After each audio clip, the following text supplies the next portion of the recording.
ইন্নাল্লাযীনা আমানু ওয়া আমিলুস সালিহাতি কানাত লাহুম জান্নাতুল ফিরদাউসি নুজুলা খালিদিনা ফিহা লা ইয়াবগুনা আনহা হিওয়ালা قل لو كان البحر مدادا لكلمات ربي لنفد البحر قبل أن تنفد كلمات ربي ولو جئنا بمثله مددا قل নবী আপনি বলে দেন ইন্নামা আনা বাশারুম মিসলুকুম ইউহা ইলাইয়া আন্নামা ইলাহুকুম ইলাহু ওয়াহিদ।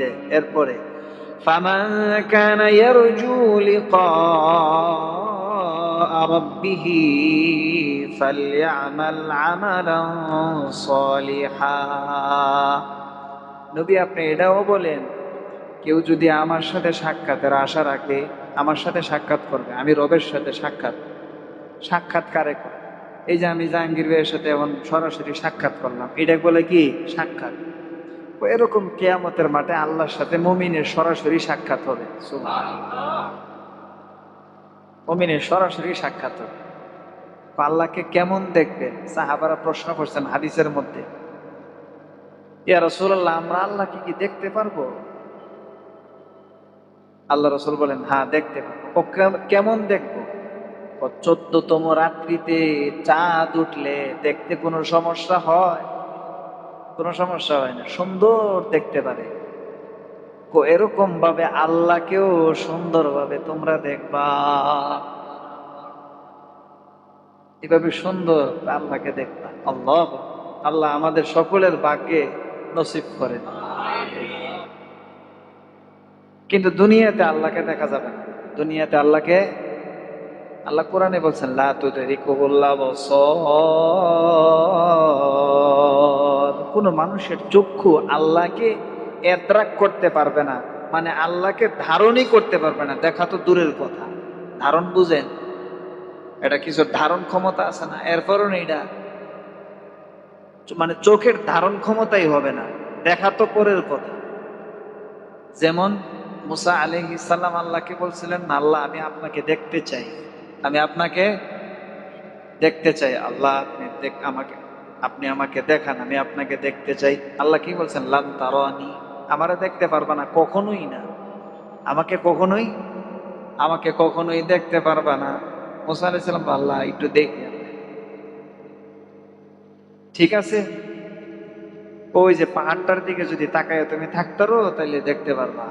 ফালাম্মা তাজাল্লা রাব্বুহু লিল জাবালি জাআলাহু দাক্কাও ওয়া খাররা মূসা সাইকা। শুধুমাত্র আল্লাহ নূরের একটু ঝলক দিছে, পাহাড়টা চূর্ণ বিচূর্ণ হয়ে গেছে, মূসা আলাইহিস সালাম বেহুশ হয়ে পড়ে গেছে। ফালাম্মা আফাকা ক্বালা সুবহানাকা, আল্লাহ আপনি পবিত্র, এটা যা আমি সওয়াল করছি আমার ভুল হয়েছে, আপনারা দেখা কিনা সম্ভব না। কিন্তু কিয়ামতের মাঠে আল্লাহ তাআলা দুনিয়ার চর্ম চক্ষু বাদ দিয়া আল্লাহ ওরকম একটা নুরানি চোখ দান করবে, নুরানি চক্ষু দান করবে, যেই চোখের আল্লাহ আল্লাহকে ধারণ করার ক্ষমতা দিবেন। আল্লাহকে ধারণ করার কি দিবেন? মুসা আলাইহিস সালামকে আল্লাহ তাআলা ধারণ করারই ক্ষমতা দেন নাই, যার কারণে উনি প্রথমে বেহুশ হয়ে গেছে। কিন্তু এখানে একটা কথা বলি, আল্লাহ রাসূল সাল্লাল্লাহু আলাইহি ওয়াসাল্লাম এই চক্ষু দিয়েই ইহজগতে না, মেরাজের রাত্রিতে আল্লাহ ওই জগতে লয়ে গেছে, ওই জগতে নিয়ে আল্লাহর সাথে মোলাকাত করাইছেন আল্লাহ নিজেই। তাহলে আল্লাহ রাসূল সাল্লাল্লাহু আলাইহি ওয়াসাল্লামকে পুরাটা আল্লাহ নুরানি বানাইয়া দিয়েছেন। কি বানাইয়া দিয়েছেন? নুরানি বানাইয়া দিয়েছেন। যার কারণে আল্লাহর কাছে বৈশা কথা বলার পরেও রসুলের পশমও পুড়ে নাই। কি পরিমাণ নূরের স্টিম রাসূল করিম সাল্লাল্লাহু আলাইহি ওয়াসাল্লামের শরীর। ইয়ামালুল আমালাল মুহকামাতি কাতাজদীদিল বুনিয়ানি বিল আজুরি ওয়াল জিসসি। 2 নম্বর ব্যাখ্যা, তারা মজবুত কাজ করে। কি করে? দুনিয়াতে মজবুত যা করে সব টিকসই কাজ। কি কাজ? টেকসই। যে কোনো জিনিস করে টেকসই। উদাহরণ দিছে কাতাসদিদিল বুনিয়ান,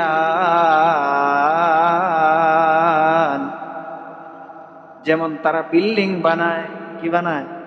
বিল্ডিং মজবুত করে কি দিয়া? পাথরের ডালাই, রড, সিমেন্ট দিয়া, বালু দিয়া এটাকে খুব মজবুত করে কয়তলা করে? 10 তলা, 15 তলা, 20 তলা করে। কেন করে? আমিলা মাইয়াযুন্নু আন্নাহু ইয়াবকা হাইয়ান লা ইয়ামুত। তারা ওই ব্যক্তির মতো কাজ করে যে ব্যক্তি ধারণা করে সে জীবিত থাকবে, মরবে না। সে জীবিত থাকবে, মরবে না। অথবা আউলি আজালি আইয়ুযকারা বিসাবাবিহি বাদাল মাউত।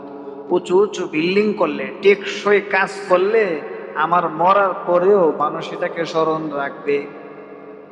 মরার পরেও কি রাখবে?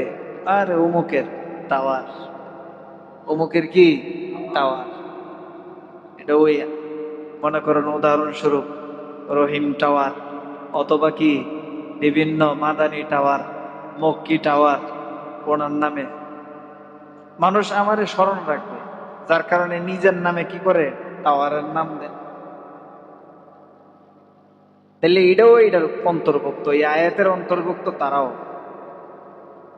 তাদের কাজে কর্মে বুঝায় যে আমরা অনেক দিন কি থাকবো? বাকি থাকবো। কথা বুঝেন নাই? যদিও ইয়াকিন না, মুসলমান কোনোদিন এটা বিশ্বাসই করে না যে চিরকাল দুনিয়াতেই থাকবে। এটা কোনো কাফেরও বিশ্বাস করে না। কিন্তু কাজ কর্মে বুঝায় যে তার কাজে বলে সে অনেকদিন কি বাইচা থাকবে। কাজে কর্মে বোঝায় অনেকদিন বাইচা থাকবে।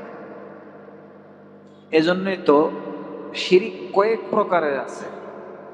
শিরিক, শিরিকে আকবর, শিরিকে আসগর, এটা আবার 2 প্রকার। শিরিকে আকবর কি?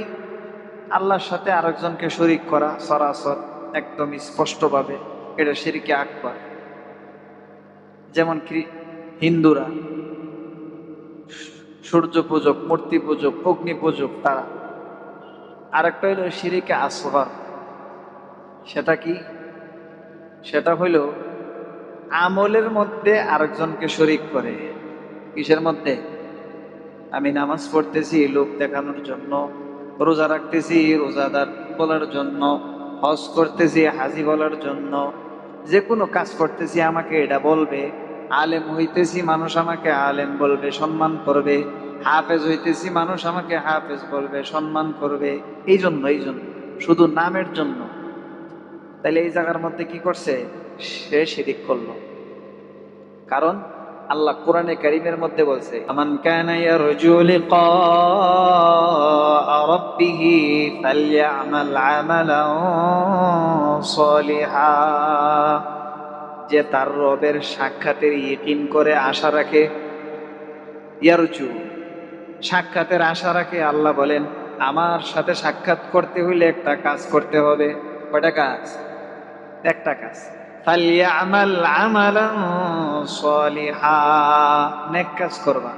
কি করবা? নেক কাজ করবা। ফালইআমাল আমালান সলিহা, তবে শর্ত আছে, নেক কাজটা আমার জন্য করতে হবে। নেক কাজটা কার জন্য?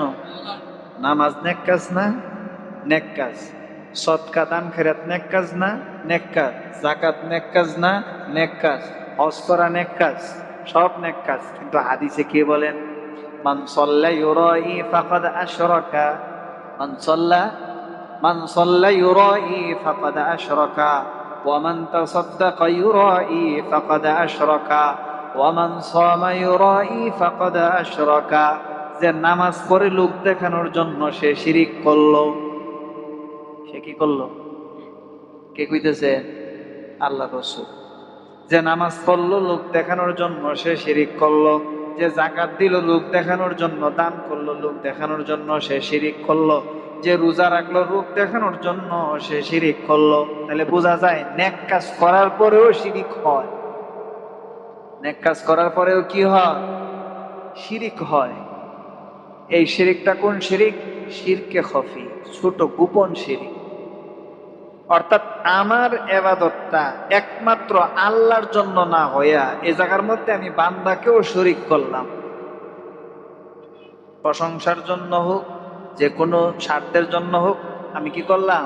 শরিক শরিক করলাম। তো আল্লাহ বলতেছেন ফালিয়ামাল আমালান সালিহাও ওয়া লা ইউশরিক বিইবাদাতি রাব্বিহি আহাদা। আল্লাহ বলেন যে ইবাদতের সাথে কাউকে শরিক করবে না। এই জায়গার মধ্যে কোন শরিক? শিরিক। এই জায়গার মধ্যে হলো রিয়ার শিরিক। রিয়া রিয়া কিসের শিরিক? রিয়ার শিরিক। কারণ আল্লাহ তাআলা তো আগে আমলে সালেহের কথা বলছে, এর বিপরীতে আনছে শিরিকের কথা। তাহলে এটা কোন শিরিক? ঈমান থাকা সত্ত্বেও যে শিরিক, ওই শিরিকের কথা বলছে এখানে। কারণ যদি এই শিরিকের কথা না বলতেন তাহলে আমলে সালেহের কথা বলতেন না, ঈমানের কথা বলতেন, ঈমানের বিপরীতে শিরিকের কথা বলতেন। কিন্তু আল্লাহ এখানে ঈমানের কথা উল্লেখই করেন নাই, এখানে বলছেন আমলে সালেহের কথা, এর বিপরীতে শিরিকের কথা আনছেন। তাহলে বোঝা গেল এখানে কোন শিরিক? ঈমান থাকার পরেও যে শিরিক, সেটা হলো ওই শিরিক, অর্থাৎ রিয়া। কি? রিয়া। তাহলে বোঝা গেল এটাও কি? শিরিক। এটা হলো ছোট শিরিক। এটা কি শিরিক? ছোট। এটা তো মনে করেন যখন নামাজ পড়ে, নামাজের শুরুতেই তার ধ্যান ধারণা এমন থাকে যে মানুষ আমাকে নামাজি বলবে, ধ্যান ধারণাটাই কি এরকম। ঈমান কিন্তু তার আছে, ঈমান কিন্তু কি। আরেকটা তাফসীরে মারিফুল কোরআনের মধ্যে লিখছেন আল্লামা শফি সাহেব রাহিমাহুল্লাহ, আরেকটা শিরিক আছে। সেই শিরিকটা কি? সেটা হলো আমাদের কার্যত শিরিক, মানে কাজে কর্মে শিরিক। যদিও ইয়াকিনান না, যদিও আমালান, মানে ইয়াকিনান না, কিন্তু আমালান এটা শিরিক। ওইটা কেমন? ওইটা হইলো আপনি আল্লাহকে বিশ্বাস করছেন রিজিক দাতা হিসেবে। আল্লাহকে কি করছেন? যে একমাত্র রিজিক দাতা কে? এটা আমরা বিশ্বাস করি না? বিশ্বাস করি। ইন্নাল্লাহা হুয়ার রাজ্জাক। আল্লাহ কোরআনে বলছেন একমাত্র রিজিক দাতা আল্লাহই। রিজিক দাতা কে? এটা বিশ্বাস না করলে ঈমান থাকবে? মুসলমান যারা আছে সবাই এটা বিশ্বাস করে। ব্যবসা বাণিজ্য, ক্ষেত খামার, চাকরি নকরি, সবাই যারা মুসলমান, যে যেই শ্রেণীর কর্মী হোক না কেন, চাই ব্যবসা করুক অথবা চাকরি করুক অথবা খেতে কাজ করুক, কিন্তু সবাই এটা বিশ্বাস করে রিজিক দাতাকে। ড্রাইভারও বিশ্বাস করে রিজিক দাতাকে আল্লাহ। কিন্তু বলেন তো দেখি কার্যত রিজিক দাতা আল্লাহকে মনে করেন কিনা? কেমনে? যখন মসজিদের মুয়াজ্জিন আযান দেয় আল্লাহু আকবার আল্লাহু আকবার, একথার অর্থ কি? তোমার ব্যবসা ছোট, আল্লাহ বড়। তোমার চাকরি ছোট, আল্লাহ কি বড়। তোমার গাড়ি চালানো ছোট, আল্লাহ বড়। এটা কথা এটা না? কি কথা এটা? তো আল্লাহু আকবার আল্লাহু আকবার চারবার বলে। কয়বার? চার। দুইটা কান না, জোড়াই জোড়াই বলে। কয়টা কান? দুইটা কান, চারবার কয় আল্লাহু আকবার আল্লাহু আকবার। আল্লাহ সব চাইতে বড়, তোমার ব্যবসার চাইতে আল্লাহ বড়। কিন্তু বলেন তো দেখি কয়জন নামাজে আয়? কয়জনে ভাই যদি নামাজ পড়েন না, ভাই আমার দোকানে কাস্টমার আসছে তো, তাহলে বলেন তো দেখি কার্যত রিজিক দাতা কাকে মনে করে?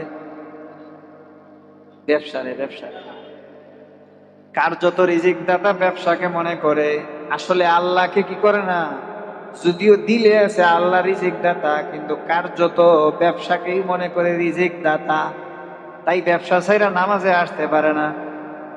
কৃষক কার্যত মনে করে তার কৃষি কাজটাও রিজিক দাতা, যার কারণে আজান দেওয়ার পরেও কৃষি কাজ ছাইরা মসজিদে আসতে পারে না। ব্যাংকে অথবা অফিস আদালতে যারাই চাকরি করে আজান দেওয়ার সাথে সাথে নামাজ পড়তে পারে না, কারণ তারা কার্যত মনে করে এই চাকরিটাই আমার রিজিক দাতা, চাকরিটাই আমার। তাহলে শিরিক হইল নি? এটা কার্যত শিরিক। এটা কি শিরিক? কার্যত শিরিক, কাজে কর্মে এটা শিরিক। তাহলে ওই যে ইয়াহসাবু আন্নামা লাহু আখলাদা, যে নাকি 10 তলা বিল্ডিং বানায়, বিল্ডিং বানানোর পিছনে আছে নামাজ রোজার খবর নাই, তার কার্য তো শিরিক। সে মনে করে ধ্যান ধারণা এটাই, এই বিল্ডিং, এই বিল্ডিংই আমার কি সব।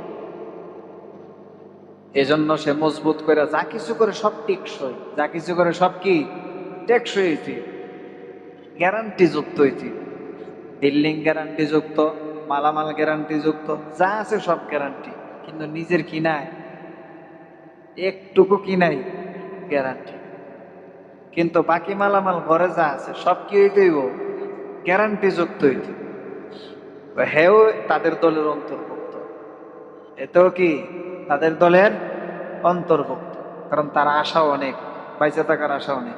3 নম্বর, ইয়াহসাবু আন্না মালাহু আখলাদা, সে মনে করে মাল তাকে চিরঞ্জীব করবে। কথার অর্থ হলো আহাব্বাল মালা হুব্বান শাদীদা, সে মালকে অনেক মহাব্বত করে। মালকে, কিছু মানুষ আছে না টাকা পয়সাকে অনেক মহাব্বত করে,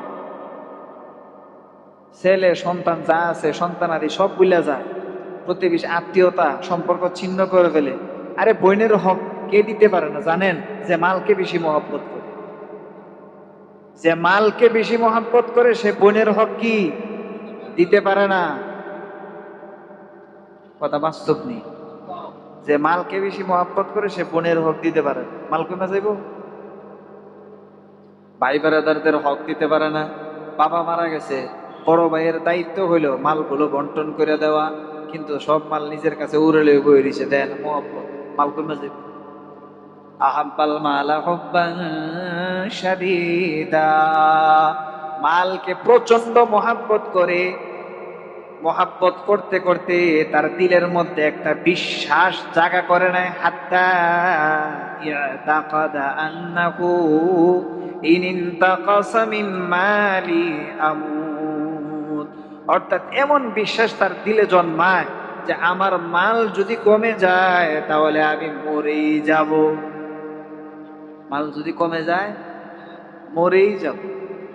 এই জন্য দেখেন না, 1 লাখ টাকা সরে নিচে গা পুকুরে থাপড়ায়া থুপড়ায়া অস্থির হয়ে গেছে, বুকে মাটিতে থাপড়ায়া থুপড়ায়া কি অস্থির হয়ে গেছে। কেন? মালের মহাব্বত কি বেশি, মাল লেগে গেছে, লেগে গেছে, বাস শেষ। হ্যাঁ আমার দুনিয়া নিছে, আমার আখেরাত তো কি নিতে পারেনি, কি হয়েছে? কিন্তু যার দিলে মালের মহাব্বত বেশি, পাগল হয়ে যাবো, স্ট্রোক করে ফেলাইবো, স্ট্রোক সাথে সাথে, ব্রেন স্ট্রোক, হার্ট স্ট্রোক, সব স্ট্রোক একসাথে করে বলে। কেন কন্ত দিহি? মালের মহাব্বত বেশি। শুরু লেগে গেছে, স্বর্ণ গয়না যা আছে শুরু লেগে গেছে। যে মালের মহাব্বত কম, আখিরাতের মহাব্বত বেশি, সে অস্থির হবে না, নিচে নিচে। এমন বহুত ঘটনা আমার চোখের সামনে ঘটছে, কথা বুঝছে? চোখের সামনে ঘটছে। আমার শায়েখ দামাত বারাকাতুহুমের বাসার থেকে স্বর্ণ চুরি লেগে গেছে। বিবি ফোন দিয়ে বলছে স্বর্ণ চুরি, আল্লাহর মাল আল্লাহ দিছে। কি উত্তর? আল্লাহর মাল আল্লাহ কি নিয়ে গেছে, পেরেশানির কিছু নেই। আর আমি আরাম নইলে পাটি সালাম দে, সাইল করা লয়া মুসল্লি যে আছে শরীরে সাইল খাওয়া, ফোন দিয়ে হুজুর একটু সাইলটা ফিরে দিতে পারবেন? সাইল কি দিয়া পরে এটি তো জানি না। তা হচ্ছে বাড়ি সালাম দেয়, আয়না পরীক্ষা করে, সব ভুয়া, সব কি ভুয়া। সাইল আসলে বাস্তবিক সাইল করা কি বলতে কিছু নাই, সব দোকান। যারা সাইল ফরা দেয় এদের লগে আমার পরামর্শ হয়েছে, আসলেই আপনারা কি সাইল ফরা দেন? হুজুর এডি বুয়া, কিডি বুয়া। কারণ যে হুজুরে সাইল ফরা দেয় এই হুজুরের কত জিনিস লয়ে গেছে গা সুরে, আপনারা সাইল করে দিব করতে। ব্যাপারটা এমন হয়েছে কি জানেননি? তাবিজ বেছে, কি বেছে? 5 তাবিজ বেছে। এই তাবিজটা কিনলে, এই আংটিটা কিনলে বিপদ বালা মুসিবত দূর করে দিবে, রিজিকের মধ্যে বরকত হবে, মাসে 1 লাখ টাকা কামাই করতে হবে। কিন্তু এলান করতেছে, এলান করতেছে, কথা বলছেন কান্দে একটা, ইয়া জুলাইয়া আংটি বেচতেছে। আংটি মনে করেন একটা সুলাইমানি আংটি। এখন একজনে কো ভাই আপনার আংটি এত গুণ, আপনি ফিন্দা বড় লোক হয়ে যান না?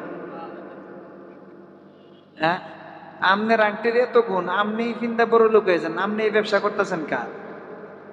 মানুষ তো বেকুব, মানুষ কি বেকুব বেকুব। হে এতটুক বুঝে না যে বেড়ার পুতুই তো ছাড়াইতে পারে না, আমার পুত ছাড়াইবো কেমনে? এত হের পুতুই কি ছাড়াইতে পারে না, আমার পুত ছাড়াইবো কেমনে? কিছু লোক আছে মালের অনেক মহাব্বত, বিশ্বাস দিলের মধ্যে স্থাপন হয়ে যায়, মাল যদি কমে যায় তাহলে আমি মারা যাব। এখন সে কি করে? মালের হেফাজত শুরু করে দেয়। কেন? মাল নষ্ট হইলো সে মারা যায়, তাহলে মাল হেফাজত করে সে নিজের মৌত থেকে বাঁচার জন্য। ইয়াহফাযুহু লিযালিকা ইয়াহফাযুহু মিনাল মাউত, মৌত থেকে বাঁচার জন্য সে মালকে এবার হেফাজত করে। মৌত থেকে বাঁচার জন্য কি করে? মালকে হেফাজত করে, যেন মালে কোনো যাতে ক্ষতি না হয়, সাবধান। এই শ্রেণীর লোকও এই ওয়াইল নামক দুজকের অন্তর্ভুক্ত হবে, এই শ্রেণীর লোক। আসেন 4 নম্বর, ইয়াহসাবু আন্নামা লাহু আখলাদা। এই সমস্ত লোকেরা যারা মাল জমা করে এবং গণনা করে, তারা মনে করে মাল তাদেরকে চিরঞ্জীব করবে।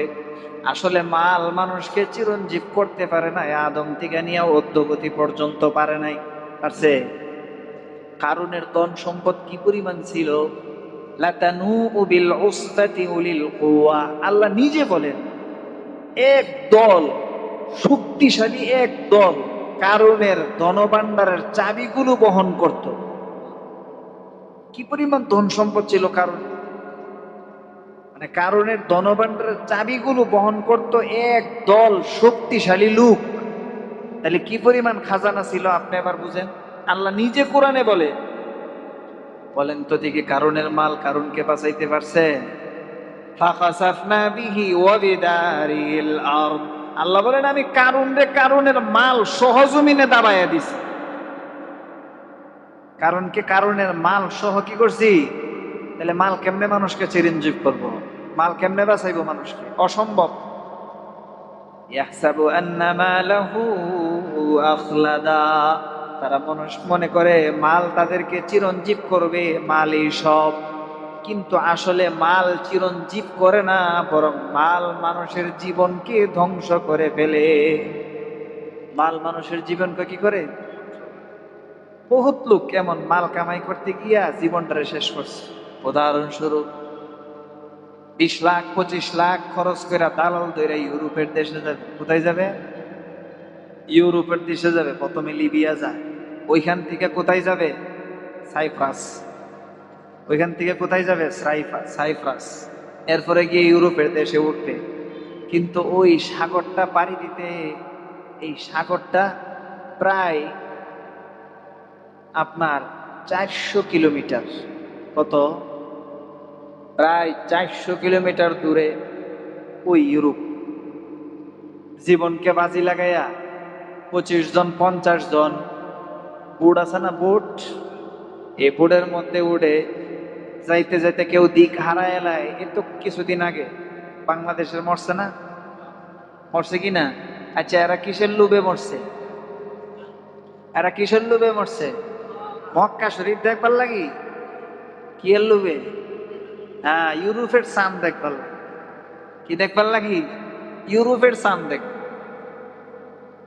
মরছেনি? এমন বহুত ঘটনা আছে। মালের জন্য মানুষ মারা গেছে, মালের জন্য মানুষ, বরঞ্চ মাল মানুষকে ধ্বংস করছে, মাল মানুষকে ধ্বংস করছে। পক্ষান্তরে এলেম আর আমলে সলে মানুষকে ইহকালেও নাম স্মরণ রাখার মাধ্যমে জিন্দা রাখছে, আর আখিরাতের মধ্যে আবাদুল আবাদ জান্নাতে থাকবে। যারা বড় আলেম অথবা আমলে সলেহ কইরা অনেক বড় নেককার হইছে, বলেন তো দেখে মরার পরে তাদের নামটা এখনো জিন্দা। তাদের নামটা, তাও নাম যে জিন্দা, এটা নিন্দার সাথে না, প্রশংসার সাথে জিন্দা।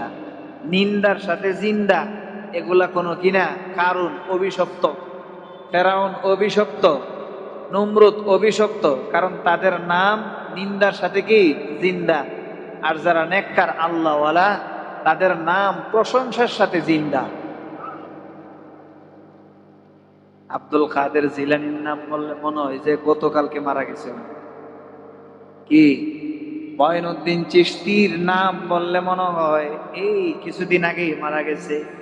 হাজী এমদাদুল্লাহ মুহাজিরে মাক্কি রাহিমাহুল্লাহর নাম বললে মনে হয় এই কিছুদিন আগেই ছিল। আল্লাহু আকবার। আহমদ শফী সাহেব হুজুর মারা গেছে, নাম মনে হয় যে এখন এই হাটহাজারীতে আছে, ঠিক না? কিন্তু মরছে তো অনেক বছর হয়ে গেছে। মুফতি ফজলুল হক আমিনী সাহেব রাহিমাহুল্লাহ, নামটা মনে হইলে মনে হয় এখনো তিনি জীবিত আছে, মরেন নাই। শামসুল হক ফরিদপুরি রাহিমাহুল্লাহর নাম নিলে মনে হয় এই তো কিছুদিন আগে উনি ছিলেন। হাফিজি হুজুর রাহিমাহুল্লাহর নাম নিলে মনে হয় কিছুদিন আগে উনি ছিলেন। এই যে এদের নাম, মাল চিন্তা করতে পারে নাই, আমলে সলেহ আর এলেম আর নেক কাজ, তাদের নামটা প্রশংসার সাথে কিয়ামত পর্যন্ত আল্লাহ জিন্দা রাখবেন। আর আখিরাতের মধ্যে ওয়াফিল আখিরাতি ফিন্নাইমিল মুকিম, আর আখিরাতে অনন্ত অসীম শান্তির মধ্যে তারা স্থায়ী হবে, আর কোনোদিন কি হবে না, শেষ হবে না। তাহলে বলেন তো দেখি, আল্লাহ যে বলছে ওয়াইল নামক জাহান্নাম প্রত্যেক নিন্দুক এবং সমালোচকের জন্য, কারণ তারা কি করে, আল্লাযী জামাআ মালাহু ওয়া আদ্দাদা, তারা মাল জমা করে এবং মালকে সব সময় গণনা করে। আর এই স্বভাবটা কেন পয়দা হইছে? কারণ তারা মালকে একমাত্র গুরুত্বপূর্ণ মনে করে। ইয়াহসাবু আন্না মালাহু আফলাদা, তারা মনে করে মালই তাদেরকে চিরঞ্জীব করে রাখবে, অথচ মাল তাদেরকে চিরঞ্জীব করে রাখে না, বরং কি করে দেয়, ধ্বংস করে দেয়, সমাজের সর্বনিকৃষ্ট বানায় দেয় এই মাল। আল্লাহ আমাদেরকে এই সমস্ত খারাপ সিফাত থেকে হেফাজত করে আল্লাহর প্রশংসনীয় সিফাতের মাধ্যমে গুণে গুণান্বিত হওয়ার তৌফিক দান